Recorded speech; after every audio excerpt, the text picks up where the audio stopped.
Hey everybody, sorry it's been a while since I've posted any videos. I was working out of town in Texas for the last 7 or 8 months and finally moved back to Arizona and I couldn't help myself. So I needed another project bike, ran out of things to do on the CVO Road Glide. So we went and we picked up this new lowrider ST 2026. I'm really intrigued by the 117 high output motor. I want to see what we can do on that. Couldn't help myself. I ordered some parts already and started taking it apart before I got the camera back out, but we're changing the risers and the bar setup. I got the bars already. Went with some ODI bars here, ODI grips, Gorilla cables, extensions, plus sixes. We're going to go 10 inches on the risers from Death Metal Racing, Boosted Brad. And we're going to put these bars on to start with. I went and bought a few extra things that Death Metal makes, brake arm, foot pegs, things like that. We'll give those a go. And then I'm thinking about doing SPC Concepts big bore 2-into-1. This bike does have a 2-into-1 from the factory, but it's got a cat in it, so it's going to be really restrictive. So I'd love to see what this thing's going to be able to do with an opened up exhaust.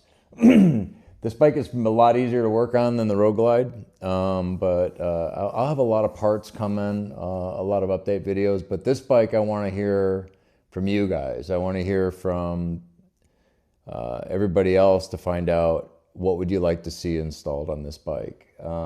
This is, like I said, another project bike. I don't know if I'm going to crack into the motor until we actually ride it a few thousand miles and see how well it performs just as is.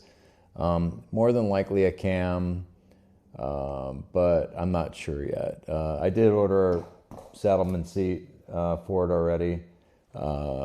Seems to be the go-to right look seat on this, but I actually love this bike so far. I've only got about 125 miles on it, and it's smooth. It just sounds like a damn sewing machine with the exhaust, so that's got to get swapped out right away. I did have to extend the clutch cable, brake line. Again, Magnum kind of has a kit, really easy to do, and I'll start filming it once I get all the parts in. I'll start filming the riser install. I'll start filming bleeding the brakes so that we don't have to fuck with the ABS flush from Harley. And I'll show you guys how to do that.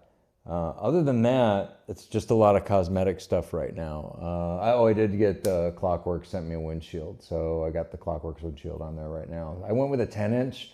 I don't know if that's going to be too tall or not, but I'm 6 feet tall right now as it is, the way I was riding it from factory. I feel like my head is right at that wind reduction point with the 10-inch windshield. So I think I'll probably keep it.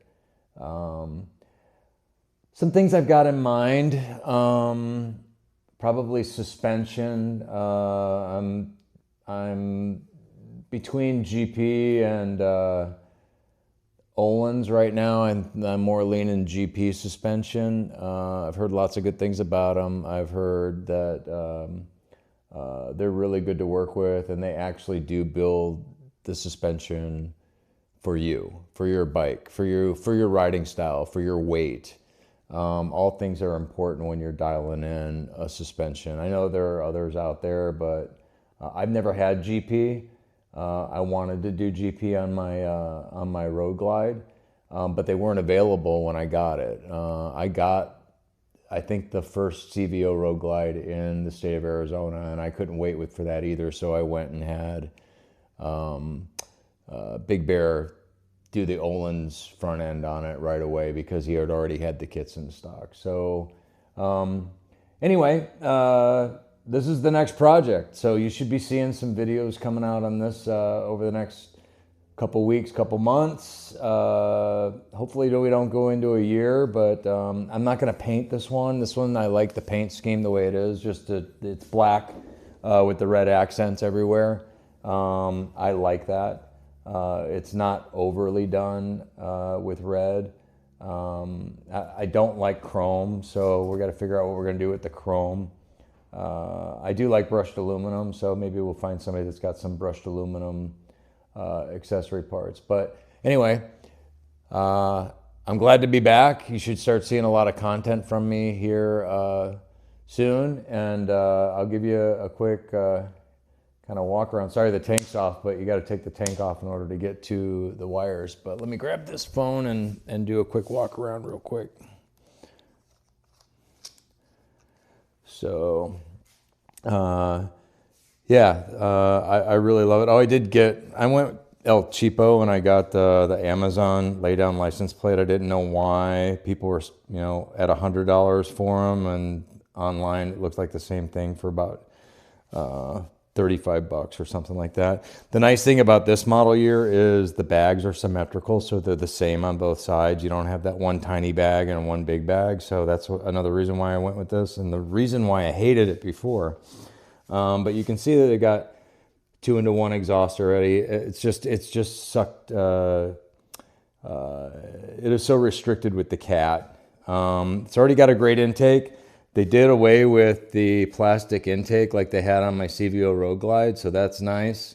I think it's a 55 millimeter throttle body, and if we go bigger in the cam, we may have to change that out, but I don't know yet. Other than that, I don't know. Give me your thoughts on the rear end, because I don't know if I'm a fan of the turn signals and the brake light, kind of like the older generation Road Glides, or do we just get rid of that whole thing and go down to a single taillight? I'd like to hear some feedback from you guys on that as well. Other than that, it's a pretty remarkable bike. The 100 miles or so that I rode it, I will be putting an LP6 in the front for sure. I just don't know if everybody's selling the DOT version now, and I don't know if that's bright like the ones I got on my Road Glide. But so far so good, guys. I really like this bike, and I think that it's got lots of potential. Been trying to do as much research as I can on it. But we're going to get going on this one really quick, so you should start seeing some content here in the next week or so about this bike. And yep, still got the old Road Glide, and the saddlebag kind of got screwed up on the way down here from the shipper, so I had to get that repainted. But yeah, this thing's running amazing. I am going to have the guys from Cicada come over and retune the audio system and maybe put another amplifier in there. But other than that, this bike is such a dream to ride. I'm so glad I built it. The 135 pushing out, I don't know, close to 165 horsepower, 165 torque on a Thunder Max. Now that they can tune with DynoJet, I'm thinking about going back and getting it redone. But yeah, I got the carbon fiber dash from Advan. I don't know if I like it or not. It doesn't seem to clash with the other carbon fiber I got on there, like the wheels and the center dash console. But yeah, glad to be back. And if you guys got any questions, as always, I really try to answer everybody's questions. Yeah, I will start posting some content as quickly as I can. Have a good day.